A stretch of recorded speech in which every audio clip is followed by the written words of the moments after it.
Olá, pessoas. Boa noite.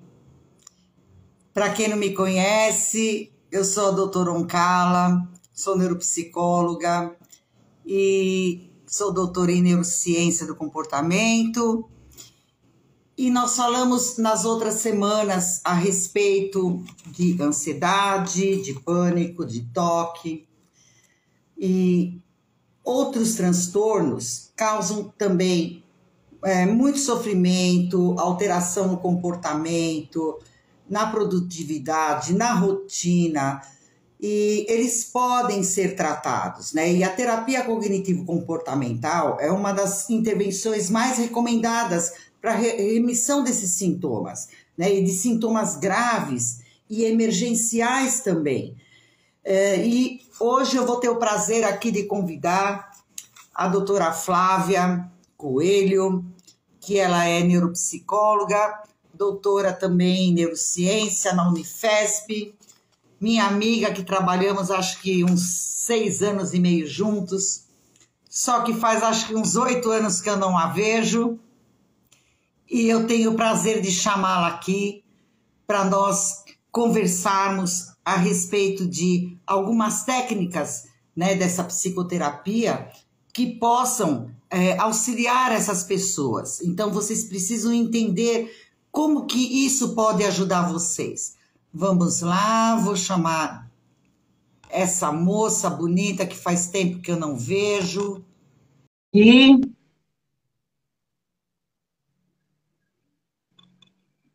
vamos ver se ela consegue entrar. Oiê, Minha linda, tudo bem com você? tudo jóia? Sim, quanto tempo? Não é? Poxa vida, a vida engole a gente, né, Flávia? Com Então certeza. é trabalho, é filhos, a gente não para de fazer curso e tudo isso fica tomando, né, esse espaço e a gente não consegue se encontrar. Eu gostaria, Flávia, que você se apresentasse, falasse um pouco do que você faz, para as pessoas entenderem, né? Eu quero deixar aqui essas instruções que você vai trazer a respeito do que a terapia cognitivo-comportamental possa favorecer, né, nos tratamentos. Então vamos lá, moça. Quem é você? Bom,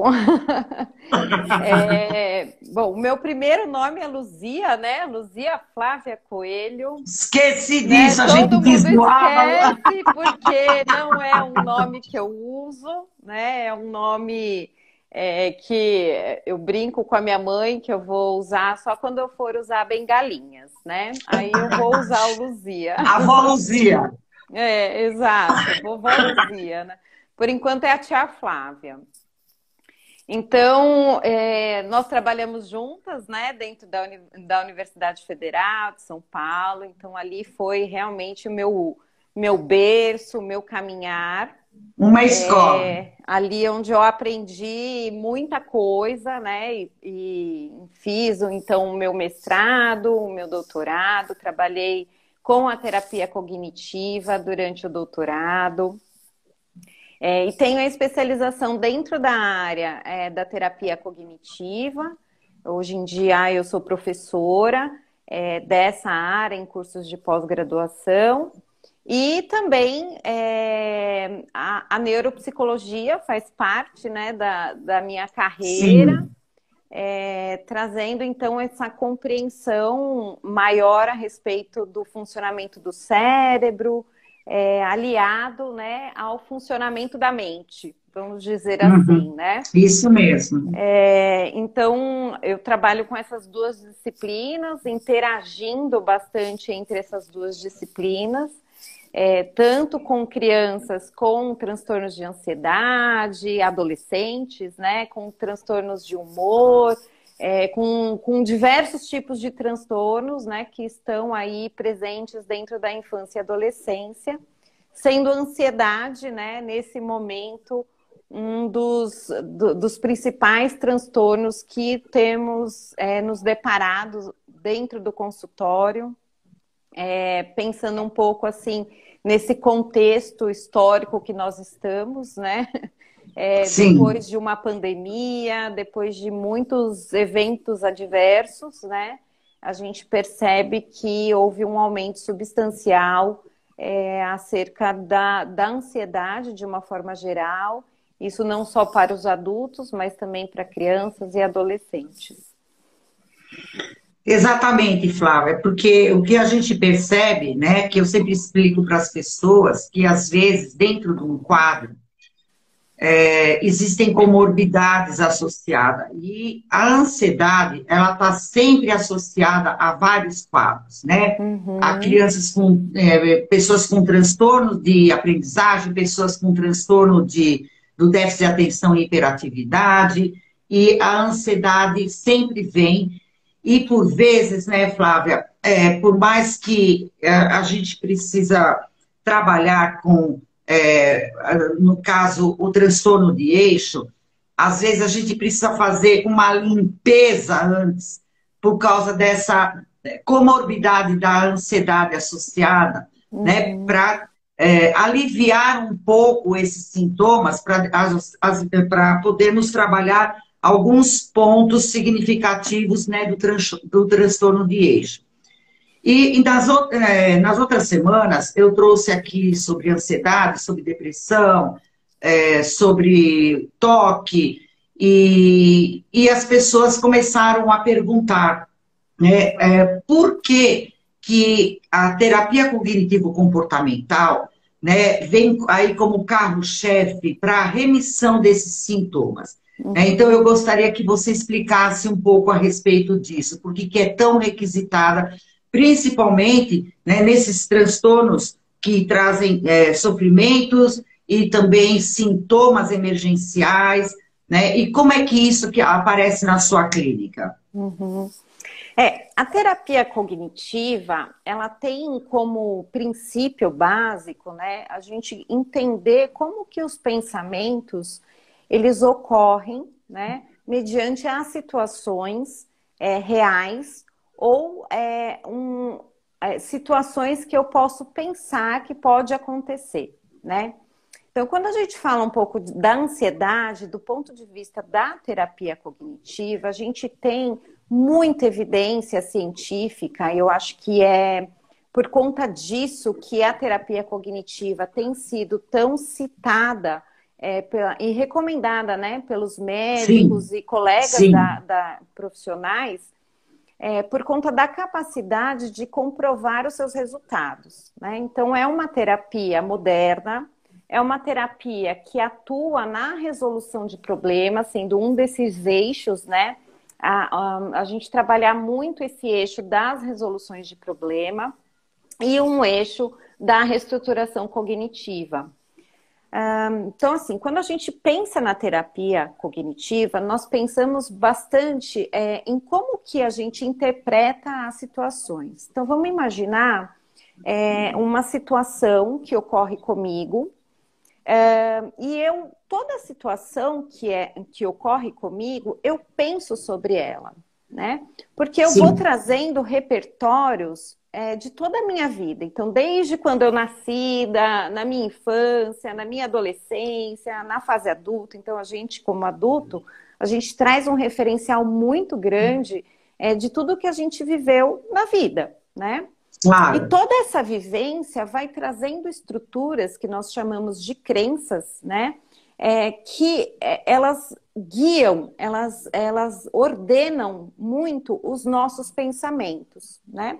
Então, a partir dessas situações que vão ocorrendo, então, por exemplo, a gente sabe que ao longo da vida, algumas pestes, né, algumas pandemias ocorreram, né? Então, ao longo da existência do homem, né? E a gente sabe que essas coisas aconteceram, devastaram, mataram muitas pessoas. Então, aí a gente tem esse repertório, né? Quando instalou, por exemplo, a pandemia, usando esse exemplo da pandemia, né? As pessoas imediatamente começaram a pensar que em qualquer momento elas poderiam ser infectadas, né? E a partir da infecção poderiam morrer. porque a gente estava numa situação bem catastrófica daquele momento. Claro. Então, eu tenho um repertório passado, né? Tenho uma crença, um entendimento sobre o que é a pandemia. E a partir da situação pandêmica, eu começo a pensar sobre isso. E isso ocorre com a gente em qualquer fase da vida, em qualquer situação. Então, Sim. eu tenho, por exemplo, situações, então, se eu voar de avião, se eu fizer uma viagem de avião, o avião pode cair, porque já teve outras situações do avião cair. Então, a gente começa a usar esse referencial que eu tenho, né, do passado, projetando para o meu futuro. E o grande clichê, né, quando eu falo de clichê, assim, é o que a gente chama de pensamento ansioso, né? Então, eu uso o meu repertório do passado para pensar no meu futuro e penso no meu futuro como uma coisa, um medo de algo que possa acontecer ali, né? Então, ele sempre está pensando lá na frente e pensando que algo de ruim pode acontecer. Eu E brinco, é o Flávia, pensamento eu que vai falo que o ansioso é o exterminador do futuro. Perfeito. Perfeito. Porque é isso, ele fica olhando lá na frente e calculando tudo que pode acontecer de errado. E normalmente eles têm a pessoa ansiosa, né, vai ter um pensamento muito mais catastrófico, né? Então, Sempre. ligado muito a uma coisa assim de terrível que vai acontecer, né? Nas crianças, por exemplo, isso às vezes aparece menos catastrófico, mas para o nível cognitivo dessa criança é muito ansiogênico. Então, por exemplo, as crianças menorzinhas, né? Se afastar da mãe, muitas Isso. vezes aquela ansiedade, né, de não ter aquela pessoa de segurança, né? Então começa a pensar e projetar lá para o futuro que a mamãe não vai buscar na escola, para os Isso é muito maiorzinhos, né? comum, né, Flávia? Porque isso aparece muito em crianças pequenas, a questão da ansiedade de separação. Separação, exato, exato. Que é esse medo de perder, né, a segurança. Principalmente quando está em eventos, em situações que ela vai precisar se afastar, né, dessa pessoa de confiança, né? E a partir disso, então, ela começa a desenvolver esse pensamento mais ansioso, né? E o que é Uhum. esse pensar ansioso? É pensar lá na frente, o exterminador do futuro, né? É pensar lá na frente de que algo ruim possa acontecer. E muitas vezes, e principalmente para criança, né? E até mesmo para adolescente, para a gente adulto, né? É Uhum. difícil a gente avaliar um pouco das evidências que vão contra essa ideia principal, né? Porque é Sim. exatamente esse trabalho da terapia cognitiva. Então, assim, a gente tem uma situação que gera um pensamento, então toda situação que ocorre na minha vida, eu penso. E o que eu penso, eu sinto, né? As coisas estão conectadas, elas não Sim. estão Isso. desconectadas, né? E a partir do momento que eu penso, eu sinto, eu também me comporto, né? Então, Uhum. vamos pegar um exemplo de uma criança que tem medo de se afastar dos pais, então ela vai pensar, bom, se eu me afastar dos meus pais, pode ser que eu não os veja mais.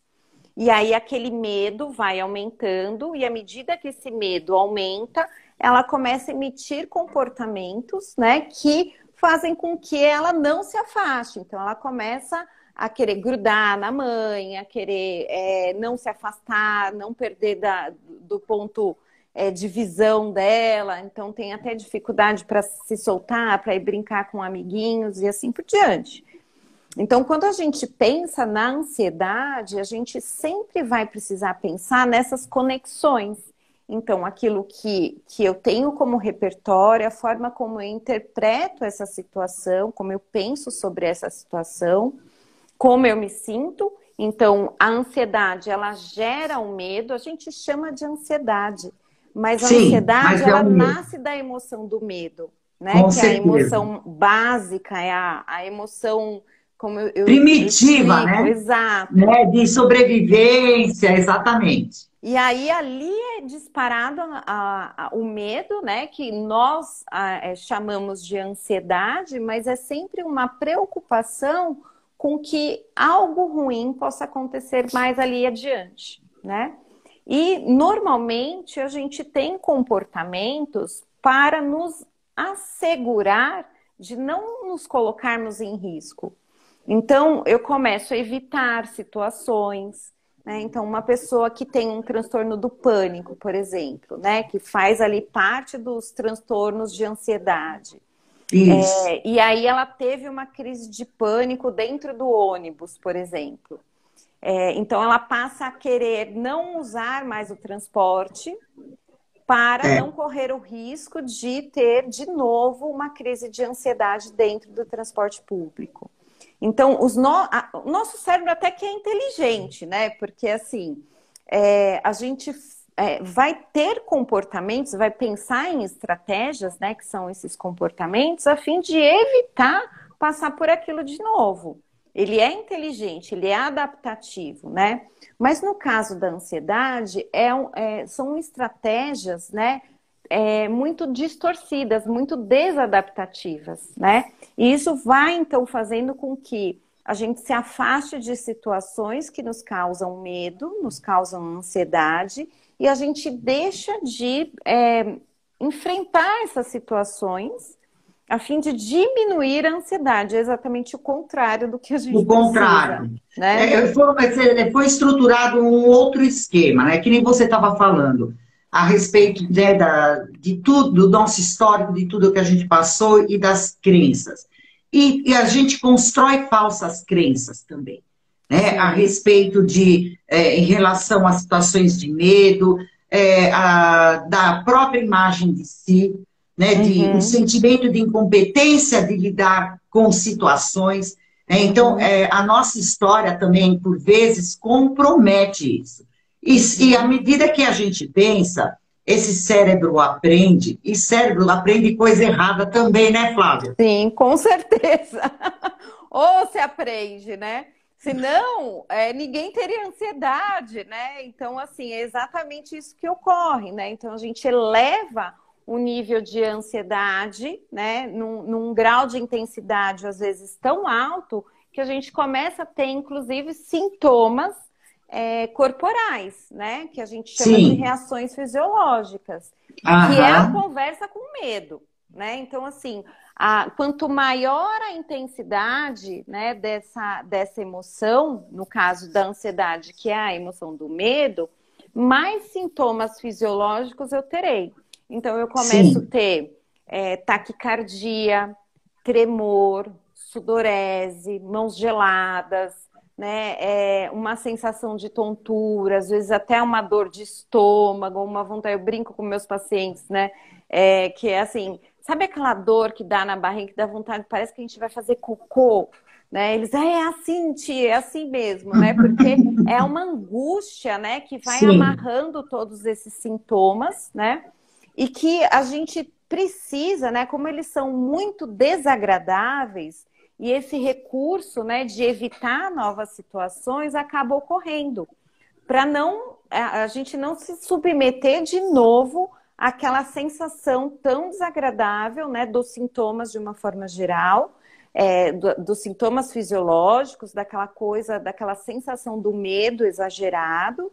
E aí a gente começa a ter esse comportamento mais evitativo, né? Um comportamento de reasseguramento, né? Então a gente começa a desenvolver esse tipo de coisa. E é exatamente assim que a terapia cognitiva começa a pensar e estruturar, então, a compreensão daquele paciente sobre aquela demanda de ansiedade. De como ele estruturou isso, né? Exatamente, exatamente. E muitas vezes a gente nem consegue, às vezes, puxar o primeiro fio. Então, assim, entender da onde que o negócio começou. Não, às vezes a gente vai de trás para diante. Exato. Muitas vezes, na terapia, às vezes a gente vai do problema atual. As pessoas às vezes acham assim, não, então tem que pegar, embora assim, eu eu tenho né, uma visão muito holística em relação ao ser humano e também eu leio muito sobre várias teorias, mas assim, quando você pensa assim, então nós precisamos entender o trauma ou o passado. Tá, mas para você chegar nisso, você precisa entender o hoje. Você precisa começar a voltar numa linha de tempo, né? Mas assim, o hoje é que te dá os dados de como você está, né? Do que você estruturou. Porque eu falo que nós temos lixos emocionais, né? E falsas crenças em cima desses lixos. Sim. Porém, você não consegue passar borracha no passado. Né? Então, assim, a gente precisa ver como essa pessoa se estruturou dentro desse histórico de vida, né? E quais começaram a ser, né, esses mecanismos, essas defesas dela, como que ela começou a se estruturar para se defender desses perigos que ela criou, né, dentro da cabeça, e que chega numa certa, né, num certo tempo, porque as pessoas vêm desenvolvendo isso às vezes por anos, né, Flávia? Sim. Então, é uma coisa, assim, muito estruturada. E a gente percebe que ela vai o mesmo modus operandi em todas as prateleiras da vida dela, né? O que fica evidente de como que ela funciona. Com certeza.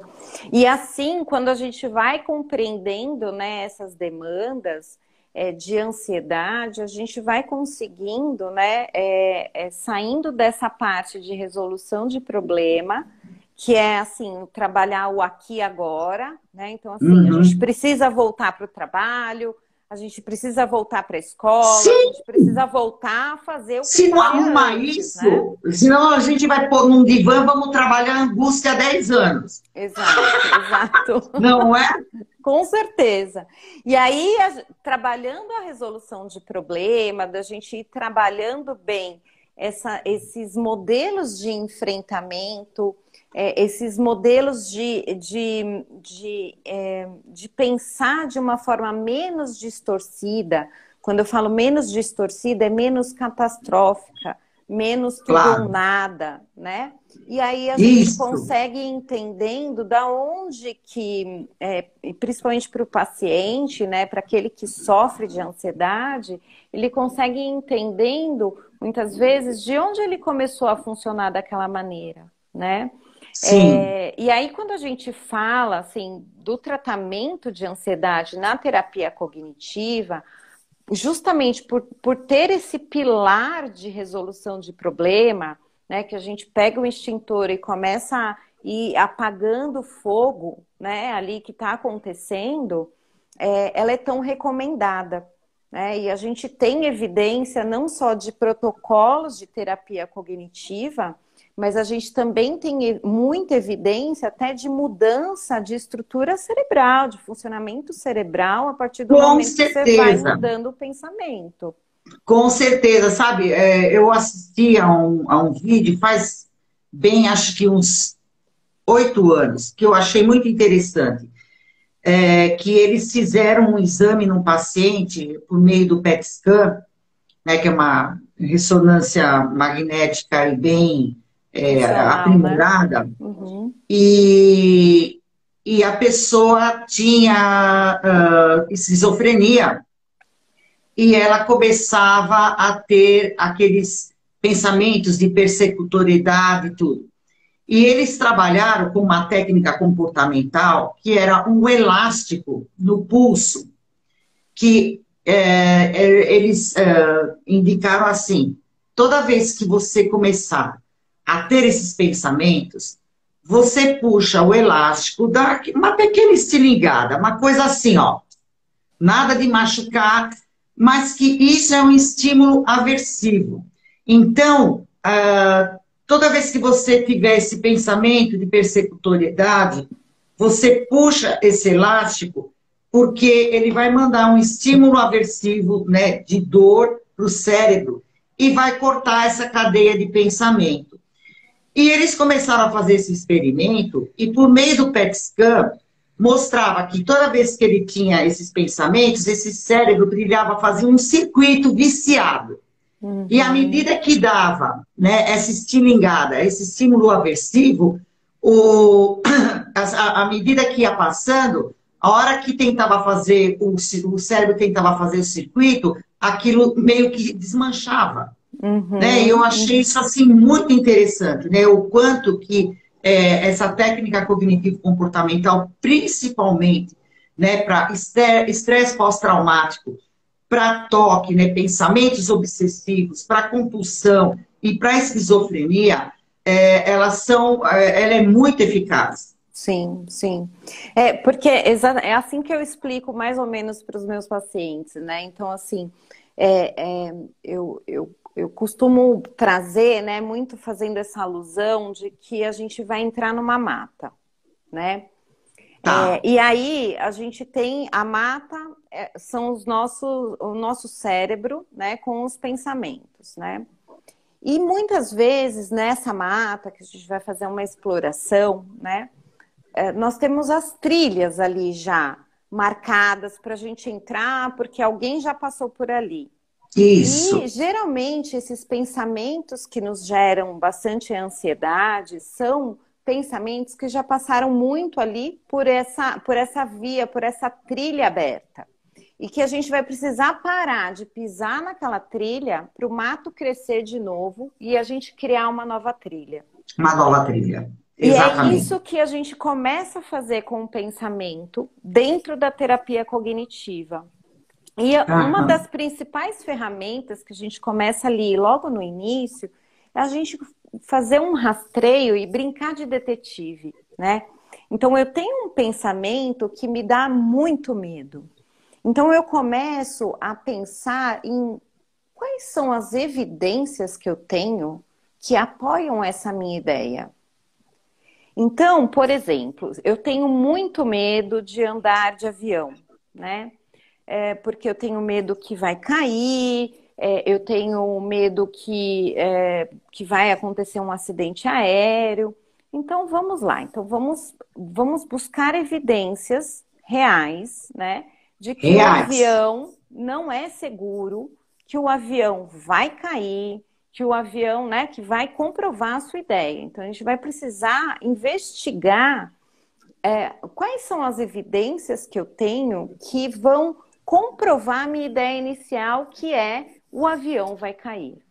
Né? Porque não é que eu tenho medo do avião, eu não tenho medo do avião, eu tenho medo de que o avião, enquanto eu estiver voando com ele caia. Né? E aí a gente começa, então, e muitas vezes a gente vai, assim, se valer de pesquisa dentro do Google, de buscar informações reais. Vamos esgotar, né? O assunto. Vamos esgotar, vamos fazer uma lista, né, de situações que possam comprovar a minha ideia, né?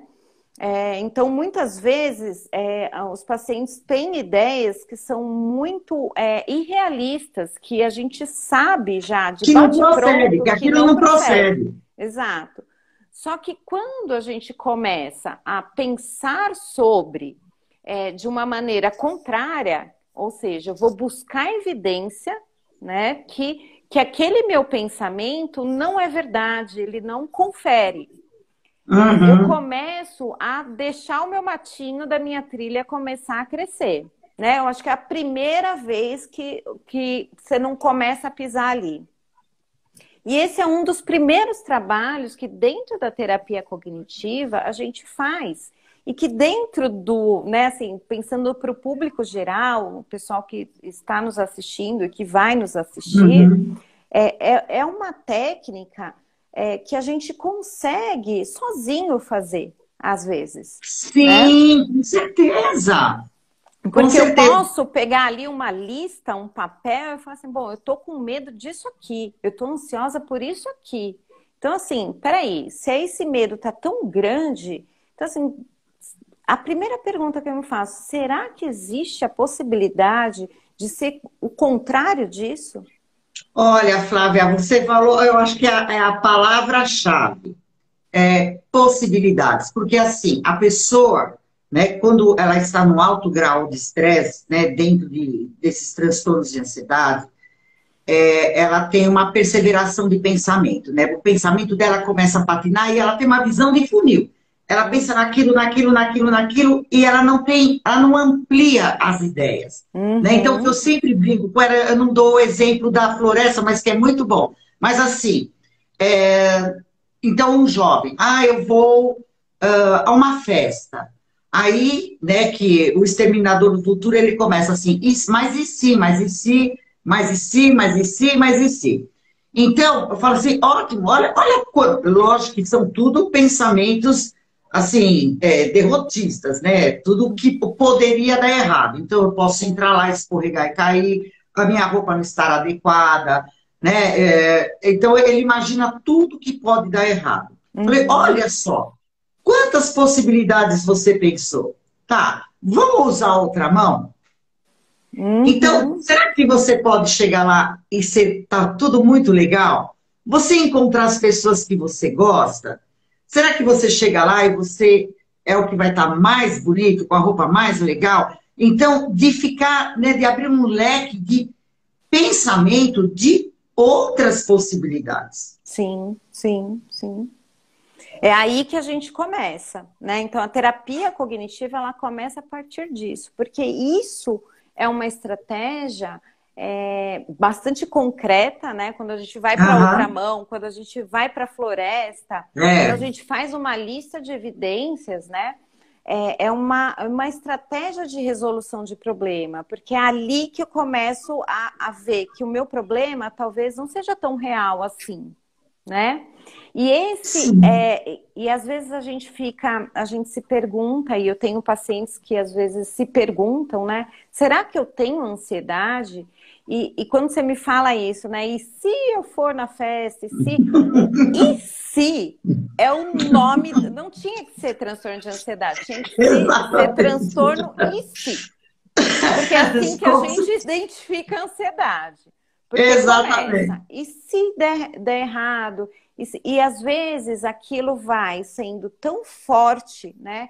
E tão permanente dentro da pessoa que ela transforma tudo aquilo numa coisa mais generalizada, né? Que até tem o nome, né, de transtorno de ansiedade generalizado. Exatamente. É um negócio que parece que fica acionado tudo, né? Então, assim, a pessoa tem ansiedade dia e noite, e às vezes é um acionamento tão forte que ela tem reações fisiológicas mesmo sem ter pensamentos ansiosos, né? Então, assim, acorda no meio da madrugada, né? Começa a ter problemas para dormir, né? E às vezes nem tem aquela máquina de pensamento ligada, né? Então, eu tenho muitos pacientes que não conseguem, às vezes, identificar os pensamentos, as dificuldades, né? Do que tem medo, exatamente, né? Porque às vezes não é uma coisa específica, né? É como se realmente a máquina tivesse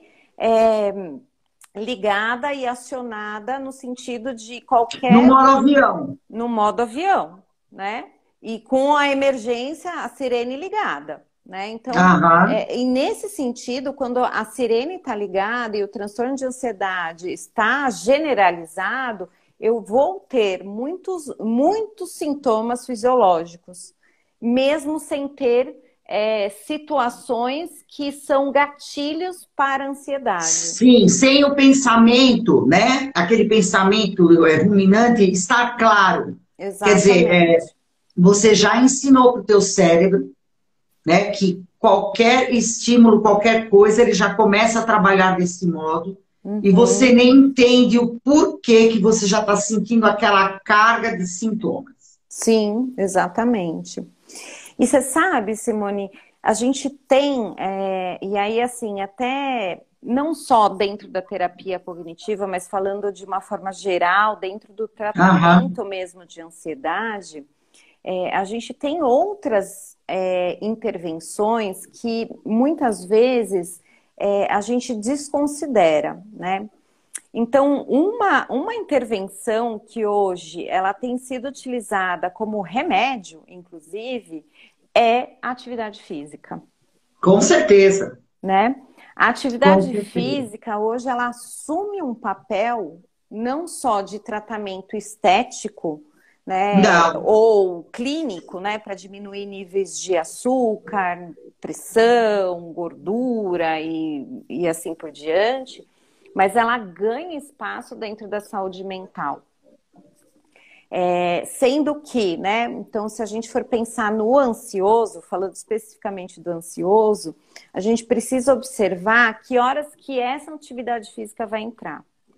Isso é muito importante, saber o horário, porque cada Exato, um tem um pico de estresse diferente. exato, né? E normalmente os ansiosos vão precisar fazer atividades físicas, né, no período mais matutino, para que Uhum. ele consiga ter essa liberação É. que a atividade física traz, né, em termos de neurotransmissor, para que ao longo do tempo, né, ao longo do dia, ele comece a regular esses sintomas Uhum. de ansiedade. E aí, o que é recomendado é a atividade física diária. Com E certeza. atividade física diária aeróbica, que não precisa Isso ser é. nada Não tem necessidade exagerada. de, às vezes, ir para uma academia, né, para malhar músculo, para pegar peso. Não. É aquela coisa da constância, né? De Uhum. todos os dias, naquele horário que for melhor para ele, fazer essas atividades aeróbicas, né? Atividades de alongamento, de yoga, do que for, porque até para se sentir, porque a grande dificuldade do ansioso também é se enxergar, porque ele não lida com o presente, ele lida Uhum. com o futuro. Né? E Exato. à medida que ele faz 1 hora por dia de atividade física, ele consegue ter uma autopercepção. Né? O Uhum. que eu brinco também é a questão da meditação. Falei, você não precisa sentar no alto da montanha, ficar assim e fazer não. O que é meditação? Você vai fazer o café, sente o cheiro do café, olha cortando o pão, sente a manteiga passando no pão, sente o sabor, vai tomar banho, escuta o barulho da água, sente a água no seu corpo, cheira o seu sabonete. Eles precisam aprender um pouco a lidar com o presente, Uhum. porque tudo é Exatamente. extremamente atropelado, porque ele está maquinando num pseudo-controle, né, de um perigo iminente que possa surgir. Até eu brinco, eu falo assim, você foi na 25 de março comprar bola de cristal Uhum. para saber qual que vai ser o seu futuro. Porque às vezes a É, gente chega tão tenso que eu brinco um pouco para quebrar, entendeu? Porque exato. é tudo muito tenso. Sim, sim. E assim, e a gente precisa pensar, né, que assim, a gente, né, assim, eu já passei por períodos de maior ansiedade. Porque a gente tem preocupações, às vezes Sim, preocupações reais, e as preocupações reais, ou seja, aquilo que não é distorcido, né? Realmente, sei lá, eu tenho um ente querido doente, é um eu estou fato. preocupada, é uma realidade, né? Vai me gerar medo, vai me gerar angústia.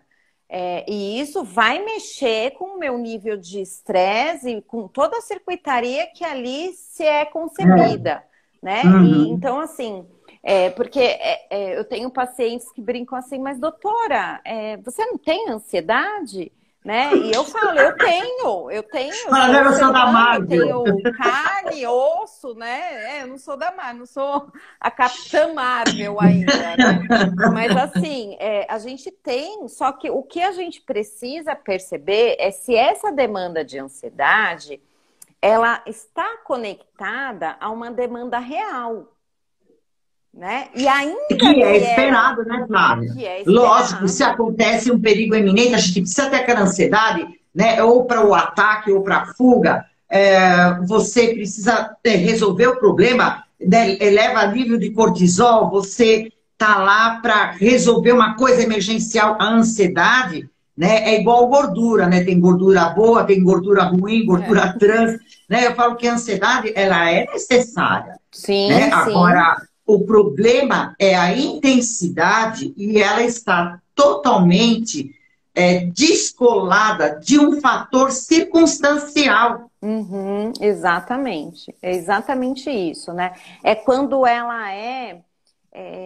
prejudicial ao longo do tempo, né? Porque assim, os nossos problemas, e eu costumo brincar, a gente vem nessa vida aqui, né, para matar um leão por dia, não tem jeito, porque todo dia acontece uma novidade, né? Então, o que acontece? Todo mundo tem um grau de ansiedade, né? Sim. E ela é normal e é esperada, né? Sim. Justamente para isso, né? Ela faz parte do nosso repertório. O problema desse grau de preocupação, desse grau de medo, né? É quando ela está desconectada, né, com a realidade, né? E não que você está variando das ideias, né? Como os antigos diziam, aí já está variando das ideias. Mas não é isso. É que é desproporcional, né, à situação que eu estou pensando, né, ali da frente, é desproporcional com a possibilidade que possa acontecer algo, né? Então, e aí a gente, por exemplo, só voltando ali na atividade física, quando a gente começa a fazer a prática de atividade física, e nem precisa ser 1 hora, pode ser 20 minutos diários. Pode ser 20 minutos, mas né? Diário. O importante é essa consistência. E aí a gente começa a baixar esse nível, né? E as coisas começam a ficar mais claras. E isso nos permite, por exemplo, fazer essa apreciação, né, dessa atenção plena sobre determinadas situações. Porque eu já tive paciente que chegou aqui no consultório e falou assim, doutora, hoje eu estou tão ansiosa que eu não sei nem como eu cheguei aqui no seu consultório. Não lembro o caminho que fez. Não lembra, ele não está no presente, ele nunca está no presente. Está sempre lá na frente, pensando, e já criando, muitas vezes, recursos para lidar com determinadas situações. É um looping. Exato. E é uma energia gasta sem tamanho. É isso que eu empregada ali, viu? Muita energia empregada. E eles ficam no estado de exaustão muito grande. E aí começam, lógico, ter comportamentos disfuncionais, não conseguem ficar produtivos no dia a dia, porque essa cabeça, ela não está aqui no presente e tentando matar um leão por dia. Uhum. Ele está inventando leões. Para matar. Exato. Para matar. Exato. Né? Então, como dar conta? Já é difícil você matar um leão por dia. Agora, imagina você ficar aí inventando leões. Exatamente. E aí, assim, é uma coisa interessante porque a gente precisa pensar que, além da intensidade do medo, né, da ansiedade, sim, além das consequências que eu posso ter, então eu posso ter aumento da ingesta, né, então começar a comer demais, ou comer de menos, porque tem pessoas que ficam mais ansiosas e comem menos, né? Uhum. Ou aumentar algum, sei lá, cigarro, café e assim por diante. Eu começo a ter outros prejuízos, inclusive um prejuízo de capacidade atencional, de capacidade de memória. Mexe com o cognitivo. O meu buffer está ocupado, né, com os leões que eu tô para matar. Exatamente, né? Exatamente.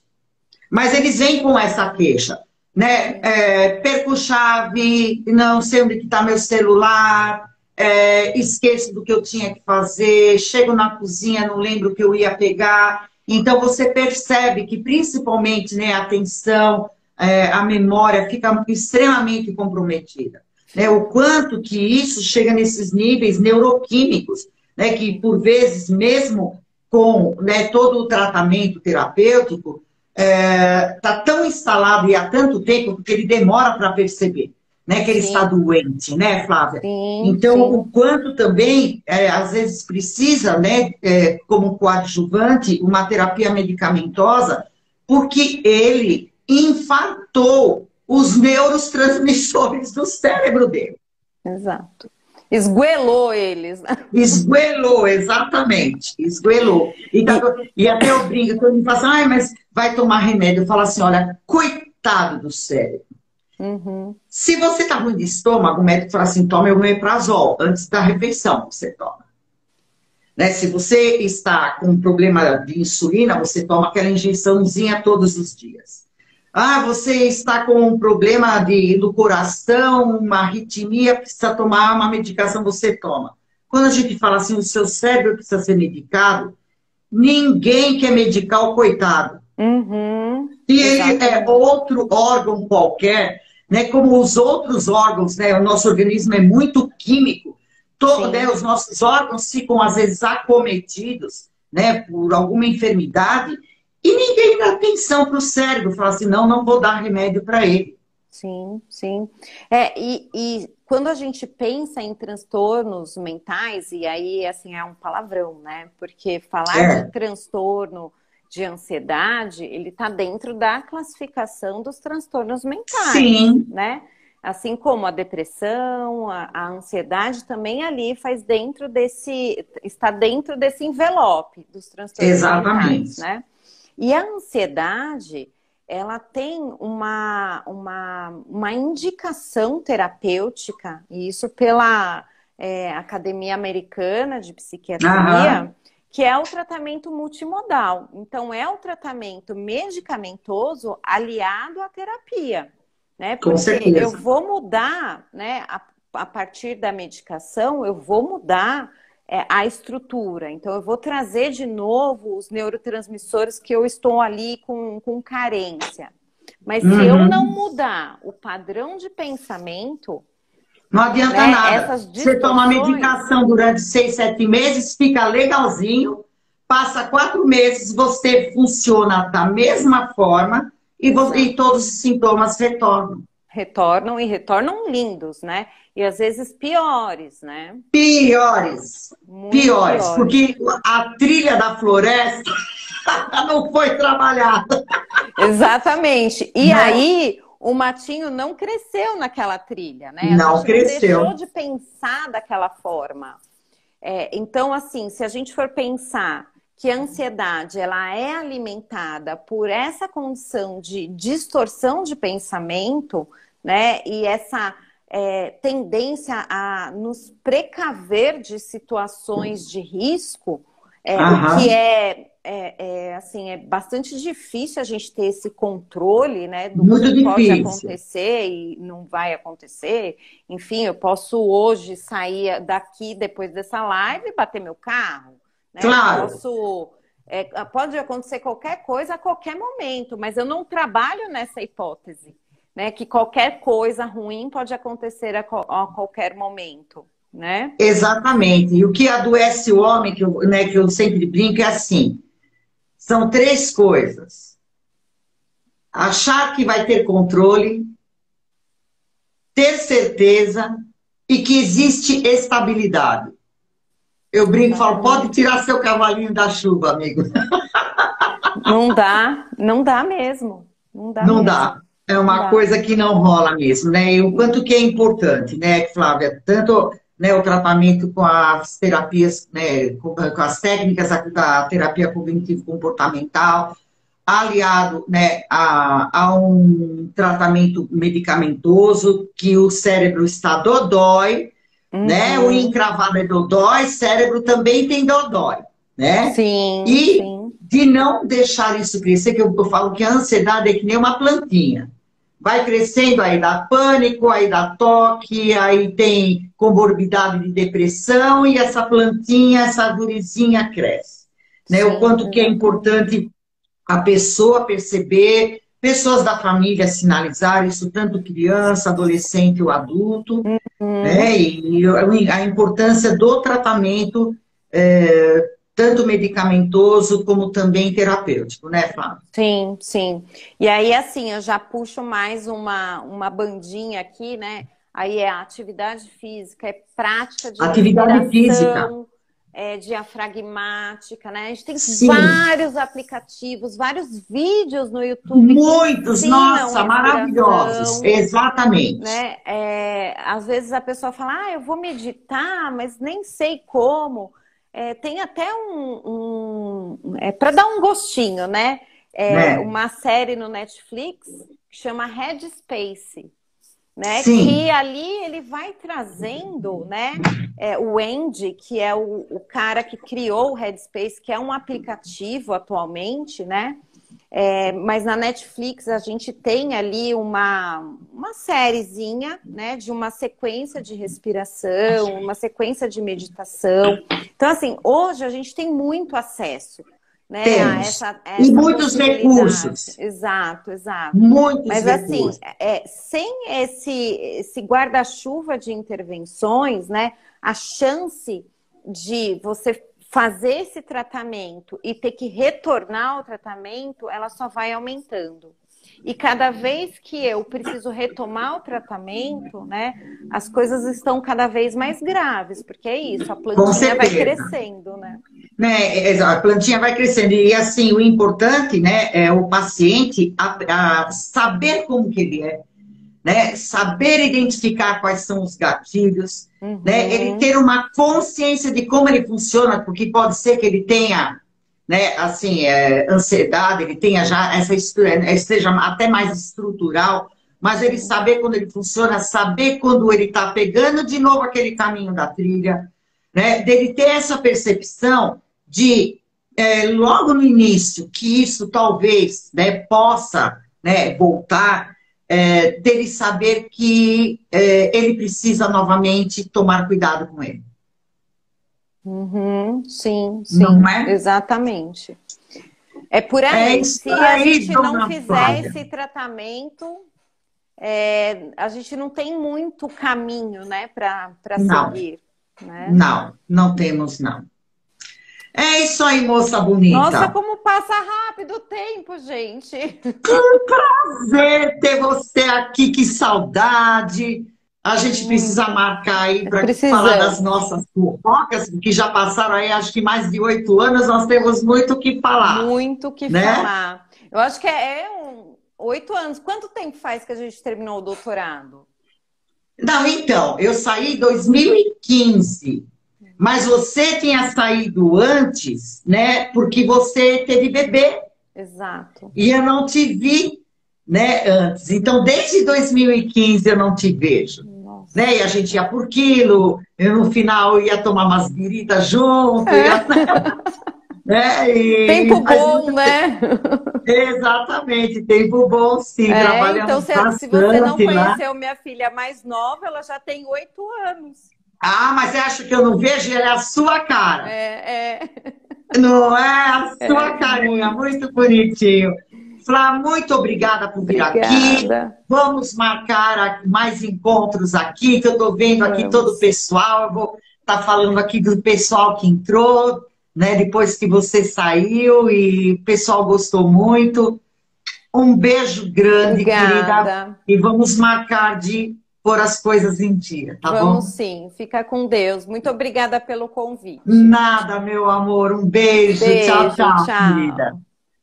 Quero agradecer todo mundo aqui, a Laura, a Bruna, o Pedro Paiva, a Daniela, a Tati Garrafa, Grazi, Luciana, Camila, Tatinha, Thelma, Deise, olha a Deise aqui, Júlia, Camila Cris, Érica Mendes, minha querida, obrigada por estar aqui. Agentes da Matemática também entrou, Chico Lopes, Eduardo Abse, Dudu, querido, Brasil, Separovic, Camila Montanaro, Boldinho, olha quanta gente legal, Ari, olha Ari, aqui, Ari do Nani.